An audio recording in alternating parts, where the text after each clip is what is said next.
model for the election. If we have a fair election, Trump wins. I would bet. You don't want to glibly say you would bet your life. Uh, you want to glibly say that you would bet your life, but you know, I'm that level of certainty. I would never say I'll bet my life kind of thing. If there's a fair election in November, Trump wins, and he's just going to win. It's not even close. Enthusiasm for Joe Biden, nothing. Joe Biden signs nowhere. Joe Biden signs nowhere. I've seen a couple anyone but Trump signs, but I haven't seen a Joe Biden sign. Now Ali's here, so he can educate you guys too. His scopes are very very very well watched. What does it mean when I see a yard sign that says anyone but Trump, but not Joe Biden? Do you know the difference between those two kind of yardages, right? Anyone but Trump. That just means I don't like Trump. I'll vote for anyone. They're not going to vote, right? Shit comes up in life. People are busy. You don't check your calendar. Your kid got sick. You didn't sleep well. You have a hangover. You have to work. You don't have to. People who aren't for someone don't vote, right? People who are for someone are the people who go out and vote. People are for Trump. People are not for Biden. They're, well, I guess anyone but Trump. Fuck Trump. I don't like Trump. Blah, blah, blah, blah, blah. That kind of deal. There's no enthusiasm for Biden. None. None. None. And the enthusiasm for Trump is insane, as usual, which you always know that is there. But the people who are switching votes, my gosh, I'm just telling you, I just hear it all the time. I'm voting for Trump. Don't tell anybody. I can't believe I'm saying this, but I'm voting for Trump. I'm totally going to vote for Trump this time. You know, I'm way too much. It's not anecdotal either. It isn't like, oh, one guy, my cousin's friends, brothers, auto mechanic said he might vote for Trump. It's just you can close the door. It's just non-stop. You want the fan on? Yeah, with the fan on here, I'll overheat. You can keep the light on though. Just nonstop. People close, Shauna's friends, people who did not, that I know for a fact didn't vote for Trump in 2016. First time voters. So the amount of voters who are going to go from not voting for Trump in 2016 to voting for Trump in 2016, through the roof. So if there is a fair election, Trump wins. And he wins. It's not even up for debate. But that's a big if. That's why the media is playing all this male shit now. Now we have to, I like to give you guys filters of the world, and one of the filters of the world that we live in is what I call the pretend age. The age of pretend. Oh, today we have to pretend that the post office is highly competent, that you would just send a will and the paper, or you just send a will. If you won the lottery, you wouldn't drive the ticket up to Sacramento yourself. You would, if you had a lottery ticket, you would just mail it, know it would get there. Nothing gets lost in the mail. It's the fucking age of pretend. We have to now pretend like the post office is this fail-safe, just incredible institution that we all worship. That's why today I was like, I wonder what Jake Tapper and CNN people said about the post office. And I found them all saying the post office sucks. CNN's reliable source newsletter writer tweeted out, never trust the post office. 2016. Now, CNN today is like, the post office is great. Can't believe anyone doesn't love the post. Jake Tapper, 4, 5, 6 tweets I found bitching about the post office. His Mother's Day card couldn't get there on time. Right? Think about that shit. So if you turn on CNN today, this hallowed institution of the United States Postal Service, this foolproof, fantastic institution is under attack by the Orange Man bad. Under attack. And you're like, motherfucker, we just got your tweets. You fucking hate the post office. You think it's shit. You can't get help. You can't call. Your mom can't get a Mother's Day. Your mom can't. If you're Jake Tapper, CNN, his mom can't get a post. Sorry, let me say that again. Jake Tapper of CNN reported that his Mother's Day card could not arrive on time, but your votes are going to, right? I mean, that's what triggers my autism, right? What triggers my autism is it's just you're just fucking lying. It's one thing to have a different opinion of me. You know who loves the post office?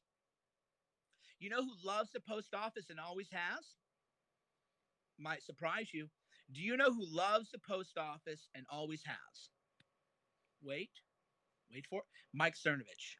Mike Cernovich loves the post office because the post office is a good source of jobs for people. They serve underserved communities. They serve small towns, and they're more than good enough. So imagine you live in a zip code where there's 3 people in your town. You can't afford to have a UPS or FedEx there, but you can have a post office. I am so pro the post office. I always have been the pro the post. I still am pro post office, but I still wouldn't trust them with the cash. I wouldn't send $1,000 in the post office, right? If I had $1,000 cash that I was going to send a person, I would send it via FedEx. I wouldn't send it via post office, right? You wouldn't. You wouldn't. That's the whole point. That's what I mean by my autism gets triggered. It's just like you wouldn't fucking send anything important like a legal document, a will, through the post office. You just wouldn't. You wouldn't. Jake Tapper, Mother's Day card, can't even get there on time. And he calls the post office and they say to him, well, when we have a high volume of mail, things get lost in the mail. And what can you do? It's like, motherfucker, but we're going to have an election? We're going to have 53 million people mailing fucking votes? Are you out of your mind? Right? It's like, are you out of your mind? So you can be pro post office. I am. I love the post office. I love the military because the military is basically a jobs program for poor people. It's a way for college for poor people. It's paid for my college. I was poor, right? That's the military. So I love the military, but I don't pretend like, oh yeah, if you served like I did 9 years, like, oh, thank you for your service. I didn't do real shit. Other people did. So it's like I'm pro military, but I also don't do that thing like, oh, you're a vet. Thank you so much. It's like, what'd you really do? Did you like deploy in a combat mission? Like, did you do real shit? You know? And I'm the same way with the post office, which is I'm pro post office, but, but, but I would not send my anything significant of value to me in the mail. And until 2 weeks ago, everyone would have agreed with this. Again, all you have to do is this is why the media hates me. They pretend it's because of Pizzagate and all this other shit. They're the ones that keep bringing that up. I tweeted to a hashtag a couple times, right? The reason they hate me, but they can't admit it, is because I'm a lawyer, and as a lawyer, I know how to formulate arguments, and one way to formulate arguments is to show contradictions, right? So if you tell me the post office is Mother Teresa and they're the best, and we can hold an election and we can trust the post office, then I'm going to do what lawyers do, which is like, I wonder if the witness is lying. I wonder if you're a fucking liar, Jake Tapper. I wonder if you fucking have no morals and no scruples. Sure enough, you don't. That's the real reason they hate me, right? They don't hate me over a few jokes, a bad take here or there. They don't fucking, because I posted to a hashtag a few times. They hate me because I'm just like, I don't believe you. I'm going to confirm if what you said is true, and you're a fucking liar. Okay, that's what they don't like. That's what triggers them. That's what we proved. Everybody knows the post office is a mess. Always, and I love the post office. Again, I do not want to defund the post office at all. Right? I wonder if you're drunk. I wonder if you're alcoholic and you can't imagine that anyone can have time without drinking. That's the more relevant question. I realized what a problem alcoholism in America is when everybody's like, you must be drunk. Because I can have fun, because I can be uninhibited, because I can express myself, because I can banter and goof off and enjoy life, and only you have to have alcohol to do that. That's your alcoholism. Now, I am a little red cheeked, a little rose cheeked, but I've been getting a lot of sun. We have a heat wave here where I live. It's like 95 degrees. Do a few sets of rings and push-ups and body slave squats and everything like that. So yeah, I've been spending a lot of time in the sun, been doing a lot of grounding exercises, bare feet in the grass kind of thing. But yeah, just a lot of alcoholics. They just can't imagine that anyone could have any flow without the booze. So it's if if they don't cheat, Trump is gonna win. And but I think the GOP is still gonna have a pretty bad time. They're gonna blame Trump. But I wish you, sir. Hey, Kathy, good to see you.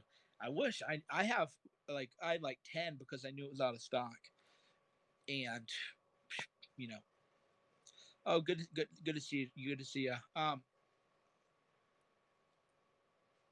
So again, I don't put too much stock in like rally size, for example, because Hillary Clinton had small rallies, but she still had a lot of votes. It was still a close election. Just no one cares. Oh wow, the ceremony back in September. Well, you know more than I do. So this is what blows my mind.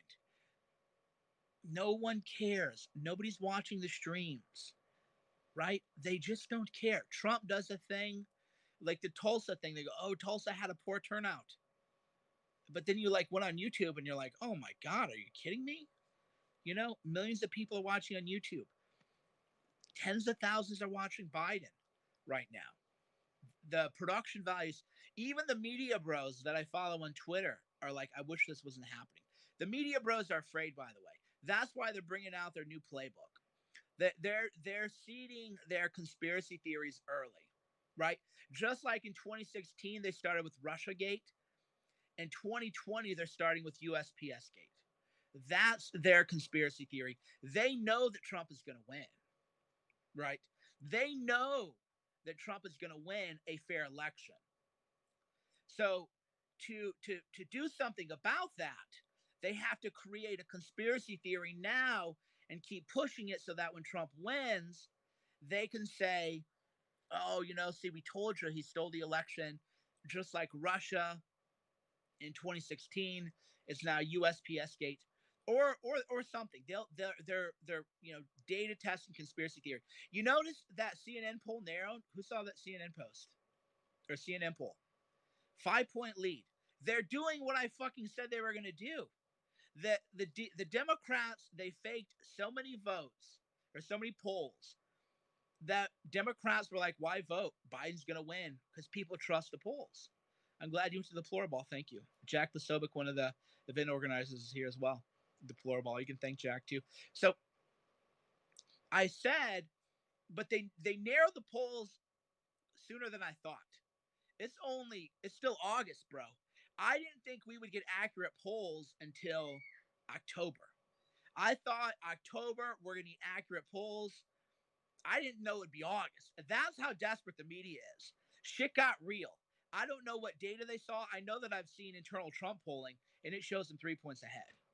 And these are the real polls. The internal polls are what matter, and internal Trump polling are 3 polls ahead, 3 points. These aren't the fake ones, like Trump's going to win the black vote or something like that. But the fake, because there are three kinds of polls: fake ones from the media, fake ones from the Trump campaign, the real internal numbers, right? So CNN gives you the fake polls. The Trump campaign gives you more fake polls. The internal polls almost never get leaked, but I tend to get them. Trump's up 3 in internal polling, right? And that makes sense. So the media they must have seen an internal poll and the shit hit the fan, because now we should not be getting accurate polls in August. Accurate polls are what we get in October. So CNN, they are freaking out, clearly some word got to them, and they're like, what I imagine happened is the Democrats like, "Look, Biden's gonna fucking get crushed. Quit running the fake polls. Run a poll that shows Biden ahead, but only by a little bit. Real poll would show Trump ahead by 1 point. If you ran an accurate poll, a real poll, Trump would be ahead by 1 point. Neck and neck. Horse race. Gonna come down to culture war issues. Black Lives Matter is almost killing people in the streets. Trump sent DHS and the media walked right into that ambush. Right? I told my friends in journalism, I have a few. There are like 5 or 6 people who are good people out of thousands. I said, you're about to walk into an ambush with this Antifa stuff. And they go, walk into an ambush? What do you mean? And I said, Trump is going to try to stop the violence. You're going to defend Antifa and the violence. And then Trump's going to walk away, and now you're going to be stuck with whatever happens. Like, no, it's not going to happen. I was like, all right, you're about to watch. You're about to watch. You're about to watch. So the media went in, Antifa's the good guys. We love Antifa. Antifa doesn't exist. But even if they existed, they're anti-racist protesters. They just walked into it. Anybody fucking dies, that's on the media. That's on CNN, right? The media, they walked into it. The New York Times was so panicked that they finally wrote a piece about Chaz. It didn't go viral, of course. The New York Times realized, because there are a couple smart people inside the New York Times, and they're like, wow, we sent this Mike Baker guy to Portland to do propaganda for Antifa. So now people think the New York Times is Antifa, but Antifa is like beating people to death, right? And what about this Dayton, Ohio shooter who was Antifa connected? Oh, shit. So then they sent Nellie Bowles to try to mop up that mess, right? So they had the one Antifa media bro go in, do the propaganda, and now the New York Times position is cemented. They also had Charlie Rozelle run a propaganda piece where he actually gave an interview to an Antifa journalist, straight news interview. The Antifa journalist, 2 days later, after having the interview in the New York Times, said that he supported burning down the Portland police union office. Right? So Charlie Rozelle made a mistake there. Charlie did not make a very good judgment there, because Charlie ran that interview from an Antifa member who works for Bellingcat. And then, and it's well known that the guy's Antifa too. This is not like Charlie knew what he was doing. So Charlie runs a propaganda interview with an Antifa guy who works at Bellingcat. 2 days later, the Antifa guy from Bellingcat, after the interview airs in the New York Times, tweets out that he wants the Portland Police Union's office firebombed. It's like, so then what I did is you just show, like, you don't do this. You don't walk into those kind of things, right? You don't walk into those kind of things. So now the New York Times is on record supporting Antifa. Everybody's on them. Trump did the right thing. He's sending people to fight DHS. He saw what happened. So everything that happens bad now is on the media. It's on CNN. Hi, Lorraine. It's on the New York Times. It's not on Trump. Trump was a little bit late. He should have got there a little bit sooner, but he did finally get there. And by the way, I want apologies from people who are like, if Trump sends DHS to fight them and DHS shoots people with a rubber bullet, the moderates are going to be bad. And you're like, the moderates were like, thank God, right? Thank God. So, because the moderates don't want that shit. Nobody wants that coming to the suburbs. Nobody wants. So Trump finally sent in DHS. They went to enforce order. The media was like, nope, we got Antifa's back. We support them. They're the best. And Trump's like, okay. And he's like, okay, now it's your problem now. That's the whole thing. That's why Jared doesn't understand tactics. Everything is about making moral clarity for people. So when I now say that the New York Times endorses firebombing a police union office, people would go, how dare you suggest that? And I will say, well, Charlie Rozelle ran an interview with an Antifa member who's tweeting out that he supports firebombing the police union office. Right? Right? So I mean, that's just the way it goes. So there's now moral clarity. Somebody gets killed, they're going to blame CNN. They're going to blame the New York. It was so fucking stupid of these people, too, by the way. I tried to help them. I was like, you people don't know what you're dealing with. I said, I swear, because I tell you, I swear to God, if anything happens to my family, I swear to God that I know who I'll blame. Just, I know who I'll blame, right? I know, to the outlets, to the name. Is that what you want? Me for the rest of your life blaming you for something like that? Me for the rest of my life, every waking hour, thinking about you personally and what you did, right? And forget about me. That's just everybody. Some police officer gets killed. What do you think other police officers are going to think? Because the lines have been made clear. CNN, Antifa, New York Times, Antifa, Washington Post, Antifa, every mainstream outlet, corporate media outlet, Antifa. Anything that happens to people who are victimized by Antifa, they know who to blame. So it's just not smart. Even if you support Antifa, do you want those bodies on you? Do you want that karma on you? Do you want police officers? Imagine you're at the New York Times, right? And we now know the New York Times is pro Antifa. And Antifa wants to murder the New York Times. Or rather, the Antifa wants to murder members of NYPD, and you're the New York Times and you're pro Antifa. What do you think is going to happen when you need NYPD? Right? What do you think is going to happen when word gets round that you're New York Times and you need NYPD? Right? What? Just think.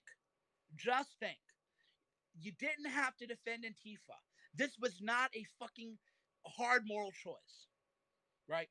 It's very easy to just condemn violence. That is the lowest of low hanging fruit. Oh, they are beating someone up and stomping that person's head into the ground. I should probably not co sign that. This is not complicated in terms of morality, and it's not complicated in terms of tactics, right? In terms of tactics. Just that's what you're doing. So you have to think about one, karma. By endorsing a terrorist army, you're creating by the way, two people who attacked me died recently. How many of you know that? Speaking of energy, vibrations, and things like that. Two people, or one's dead, one's about to die. Did you know that? Two people who spent years, these are young men too. One man was younger than me, another one maybe, a few years, but within my age range. Two people. You can go back and read what they wrote about me. Terrible things. They would troll me, try to smear me, call me the worst. One of them was Michael Brooks. He's dead. You can go run a search for Cernovich in his timeline. He would do videos of me, attack me, smear me, try to make fun of me. Dead. He's dead. Ed Brayton, same thing, would call me terrible names, smear me, attack me. He just put on a blog. This is my last blog post. He's going on palliative care. He's going to die. That's karma. That's the energy that you're sending out to the universe. Michael Brooks was like 41, 42. I think he's younger than me. That's the energy you're sending into the universe. That's what I'm telling people. That's what I'm saying. That's why I'm careful with who I side with. I was reckless at one point. And God told me you can't be this way. You can't look the other way. That's why I went to condemn all these people I condemned. God said, Cernovich, you're looking the other way. You cannot look the other way because you think they're trolling people that you don't like. That's what God said. Said you can't look the other way. You have to say something. So then in 2017, I had a rally. Ali was there. Jack Posobiec was there. The rally against political violence. That was ordained by God. That was God saying, look, you cannot look the other way. You have to actively condemn evil. You must condemn evil. That's the karma, right? So when you align yourself karmically with Antifa, you align yourself with just smearing people. See, somebody says God is dead. I'll pray for you, but I'm going to block you also because you're not welcome here. So you have to think about the karma you're sending out to the universe, right? So when every day, like, I'm going to smear people, I'm going to attack people, I'm going to go after this guy, it's like, you should look at that. Like, two people who long time obsessed with me, dead. Multiple people who've attacked me, prison. Once in prison for child pornography. Joel Davis, look it up. A guy who organized a protest against me at Columbia, true story, is in prison for child pornography and soliciting sex with a minor with a newborn. This is a Google Joel Davis, Columbia University. This is true. So don't tell me God's not real, right? Don't come in here and say God's not real. This is just a fact, but it's also about the karma you sent out. I've sent out bad karma and I got it back, right? I sent out bad karma, I got it back to me. I look the other way when people are trolling Shapiro and all that stuff in a mean way, because my thinking was, well, Shapiro's a dick to me, so they're being wrong to him. It was wrong what they were doing to Shapiro in 2016, 2015. I'll admit that. But my thinking was, well, fucking Ben goes after me, so who cares? No, you can't do that. You cannot refuse to condemn evil, or that becomes on your conscience now. That becomes on your karmic debt. Now, I'm not saying I'm some kind of priest and I'm here to be like, how many drinks did you have tonight? And, are you flirting with other women? I'm not trying to be like, say I'm a priest, right? I'm just saying that if there's something truly evil happening, you cannot not say anything. You cannot say, well, that's not my problem. You cannot say, well, they're doing it to someone I don't like. That karma becomes on you, right? That karma becomes on you. Somebody goes, if karma's real, why is Soros alive? Have you ever looked at Soros? Is he really alive? Who is George Soros anyway? Right? That's why people like, well, how come, Soros is, take a look at that guy, right? I don't see someone who's alive. I don't know what that suit is over that thing inside of him, but I don't think anybody, my grandpa's 92, doesn't look like that, right? Soros has looked like that for like 30 years. So that's another thing with karma. That's his karma, right? That's the karma going back to him. So you have to think about these things, especially if you're in our world. Like, you cannot refuse to condemn evil. You cannot, if there were, if there were violence happening by people who liked me, I would just say, please don't do what I would say, please don't do this. By the way, think about this. Think about this. What did I tell people about BLM, by the way? So this guy almost gets beat to death last night because he wanted to defend a trans woman, right? And the people are like, can you believe BLM attacked a guy who's trying to defend a trans woman? Yes, I can. I can. Why? Because BLM is a racist hate group. If neo-Nazis were out in the street every night with baseball bats, I wouldn't go try to reason with them, right? I would be like, I'm not going to go out to the shit. Don't go fucking out to these events. Like, what are you doing? Well, I need to defend, I need a white knight. No, you don't. No, you don't. No, you don't. No, you don't. You need to stay home. Let them go do whatever they're going to do, right? You need to just stay away from that shit. And you're like, well, I'm going to be Captain what? Captain Hero? Right? And then you're like, I can't believe they almost killed me. I was defending a trans woman they were attacking. Oh, you're surprised that a racist street gang beats up white transgenders?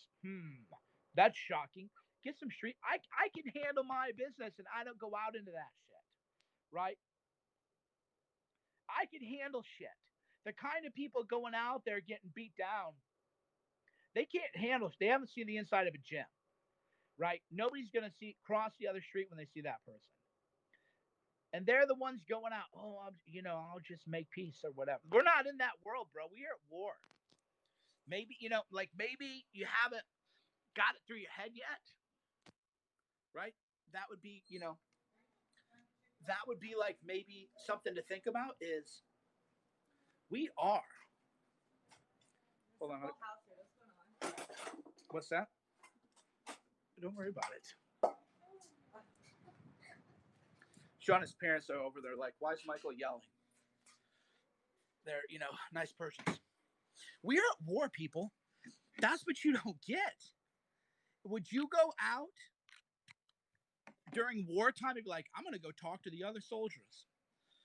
I'm going to defend this trans woman that these other soldiers are attacking. That's the problem. That's what people just don't understand is it's war. Do I like this war? No, not at all. I think it's a terrible thing. I love civilization. But if you don't know that to a large percentage of the population, they think that they can kill you because you voted for Trump. They really feel justified. This is what you don't fucking get, or those of you who watch me get it, but most people don't yet. The other side feels morally justified to hunt down and murder Trump supporters. They feel justified. They feel good about it. They feel like that's what they should be doing. When you understand that, you don't go out trying to talk to them, right? You don't go out, you are to them worthy of being hunted down and killed. That's the reality. To most people in corporate media, the New York Times and CNN, they think that you and your families could be hunted down, and they don't care. And they won't report about it because when it happened to me, they didn't report about it. When people were making fake videos about my wife and daughter and swatting me and trying to get my family killed, I told Oliver Darcy, Charlie Rozelle, Kevin Roose, every media outlet knew about it. And they said, well, who cares? It's not our problem. So my answer to that is fine, but at least I know who you people are now. At least I have moral clarity. At least I understand that you don't think family's off limits. You don't think a toddler is off limits. You don't think a wife and baby are off limits. Thank you. Because I like moral clarity. I like to know who you really are and what you really support. So don't tell me that CNN isn't okay with domestic terrorism. They are. They watched it happen to me. They refused to report on attacks that they were witness to because it was Antifa. Right? This is what you don't get because you're naive. You're Christian. You're conservative. You want to see the goodness in people. I'm a Christian. I see the best in people. Well, then you're going to get fucking end up like those people on the street because you're naive. You haven't read the Bible. You don't know that Christ himself said to be wise like a serpent. You're a buffoon if you think these are good people. You're a fool. You're a fool if you try to engage with them. Well, the Bible says Jesus says be wise like a serpent. Do you read the Bible or you pretend to? You pretend to? Actually read it sometime. I think you'll be surprised. I think if you read the Bible as I have many times, you might be surprised what's in there. You went to some kind of goofy chapel, Calvary motivational speech, right? Fake Christian shit. Oh, God said to be happy. I don't feel happy. Oh, no. You read the Bible, read what's in there. You might be a little bit surprised. So that's what happens to people. It's like, well, I'm a Christian. Oh, good. Pray for them, but don't let them stab you in the back either. Right? I pray for these people who do me wrong. I wish them well. Because again, it's about the energy that I'm putting out to the universe. It's me just being selfish. If I meditate on the kind of energy that they meditate on, that's why those two people who attacked me died. That's why multiple people who have attacked me are in jail or prison. It isn't because they attacked me, per se. It's because the energy in the universe that they sent out flipped back and hit them. So that's the same way with me. Is when I see what's happening, I feel sadness in my heart. I see a lost generation of people. I see men who don't have meaning in their lives, and they want to fight like a fake little war. I'm seeing the worst of humanity, and that makes me weep. It makes me sad. It breaks my heart. But that doesn't mean if they come for something that they're not going to get something, right? Like I can look at these people and I see they are lost. They have no God. They have no family. Their parents weren't with them. They were neglected, maybe abused. Public school is like rape happens all there, pedophiles all over. You want to talk about the Catholic Church? Why don't you look at the public school stats? Right? Oh, the Catholic Church. Okay, that's fine. You can say that. Why don't you look at public school stats? So if you have something to say about the Catholic Church, let's hear what you have to say about public school. Fact. Go look that shit up. That'll blow your mind. So I see these people and I think maybe, something happened to them at public school. Their dads weren't around. They were indulged. They had no discipline. They had no structure. They have no purpose. And now they're letting out this toxic energy. And because of that, we have what's happening now. We do you understand? I was talking to a friend of mine about this. And I just felt a deep, I don't want to call it a woe, but here's what I viewed us in 2020. December 31st, 2019, January 1st, 2020, God said to us, hey, do you want to live in the richest country in the world? Okay. Do you want to have upward mobility? Sure. Do you want to not be invaded by other people because you have the strongest military? Sure, I'll give you that. What we fucked it up. We fucked it up. We had it all. That's why everything happening now is a reckoning. It's a karmic reckoning. God's just like, we're going to give you unlimited wealth, unlimited opportunity, strongest military, so you don't have to worry about being invaded. Here's the whole thing. Go create beauty. Go create beauty. The whole point of people saying we didn't fuck it up, Democrats said, that's why you're part of the problem. That's why you're part of the problem. You did fuck it up. Because that's how you see the world. You don't get it. You're just like, oh, they did. We did. All of us collectively did. We had it all. So how can we feel sorry for ourselves? Nobody's ever been able to live like this. Headed in the right direction, trending up. And what do we do? Fought over bullshit? We all must repent. Everyone has to repent. That's what we were given. That's what we had. And rather than, I don't know, do something productive, what do we do? It's just bullshit. Even what we fight over was bullshit. We didn't even fight over important things. So now we're entering a transitory hard times. Right? I mean, imagine you're God. And not without being sacrilegious. Imagine God said, I'm going to give my children everything. I don't want them to suffer. I want them to be able to create utopia. And he gives it all. And then his children bicker and destroy and spread toxic energy and negativity everywhere. What are you going to do? You're going to be like, okay, have fun. See you guys in 5 or 10 years. Or, how long did the Jews roam through the desert? 80 years or so, right? So how can we even feel bad about what's happening? Right? How can we even feel bad? Look what we blew. Look what we squandered. Didn't have to be this way. But that's what we all chose. And it is all we, because we're all connected. We're all connected. Everybody's part of the body of Christ. That's what you know. That's why, again, I just think a lot of people who claim they're Christian have never read the Bible. The Bible says everyone is part of the body of Christ. That is because everyone is connected. If you don't love, you're not connected. If you hate, you push away. We chose to hate the Democrats or the SJWs, and they hated the Republicans, and they hated the maggots. And the hatred is what separates them. But if you actually read the Bible, everyone is part of the body of Christ.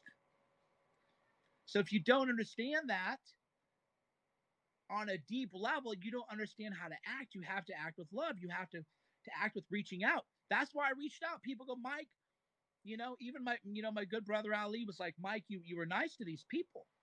And look at how they treat you. And I said, Ali, I felt like God told me I had to do that. So I welcomed them. I said, what do you want to do? You want to come into my home? You want to follow me with a camera? You want to talk? What do you want? I felt like that was God saying, you have to try that. And I did.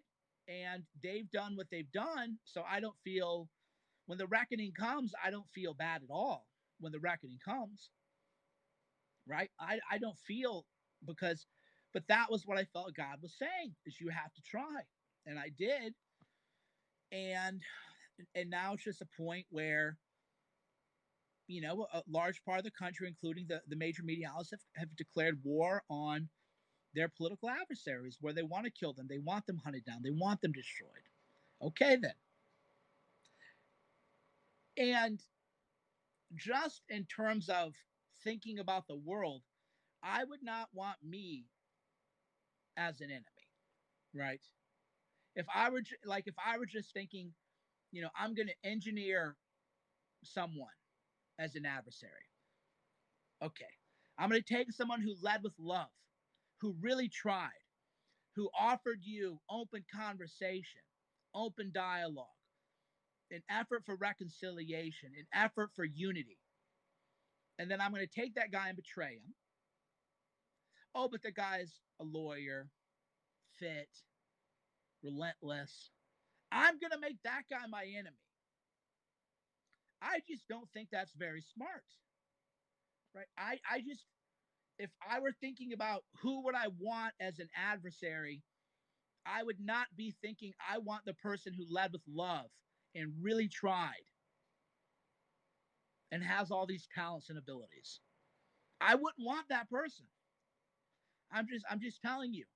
I'm just telling you that. That's not who I would want. And it shows just a lack of awareness, I think, of a lot of these people. The privileged lives that they've lived. They don't get it, right? They just don't get it. And that's why things are happening the way they're happening. So, by the way, they'll be like, he's threatening us. Trust me, Mike Cernovich doesn't threaten anyone. Cernovich doesn't have to threaten anyone. Cernovich's existence is enough to trigger these people, right? Because they always try, oh, he's threatening us. My existence is enough. Yeah, I broke up with the Epstein stuff. You think I'm afraid of some idiot? Yeah, what's up? You ate your mac and cheese? All right, you want to come talk and say hi to people real quick? All right, I have to let Syra watch a show now because she ate her mac and cheese. It's a good life. By the way, it's a good life as a kid where you're like, I want to watch a show, and you're like, can't do it until you eat mac and cheese. I guess I'll eat mac and cheese. It's like, dude, that would be like my dream life. Like, oh, wait, I get to eat mac and cheese before I watch a show? But, they're like, I guess I'll eat the mac and cheese. But then I get my show, but I'm not going to eat the mac and cheese with Gouda. I didn't know what Gouda was till my 20s, right? This kid's like, I want mac and cheese with Gouda, but I'm not going to even eat that unless you let me watch a show after. It's like, okay, then, sure thing. Yeah, sure thing. So she's coming in right now to collect. Hi, Sarah. What you up to? What time is it? It's time to watch on the phone. Okay, come talk for a second. Tell them what happened. I ate my mac and cheese, so I'm gonna watch something on Daddy's phone. Was that the deal? Yes. What was the deal? The deal was I had to eat mac and cheese, and I get to watch on Daddy's phone. All right, what show are you gonna watch? What are you gonna watch on my phone? Abby Hatcher. Abby Hatcher. All right, friends. Thanks for joining me. It's a lot of fun, but you heard from the boss. She has to watch Abby Hatcher, and it has to be on my phone because she ate her mac and cheese. So a deal's a deal, Say goodbye to the people. Goodbye. Thanks for calling. Okay.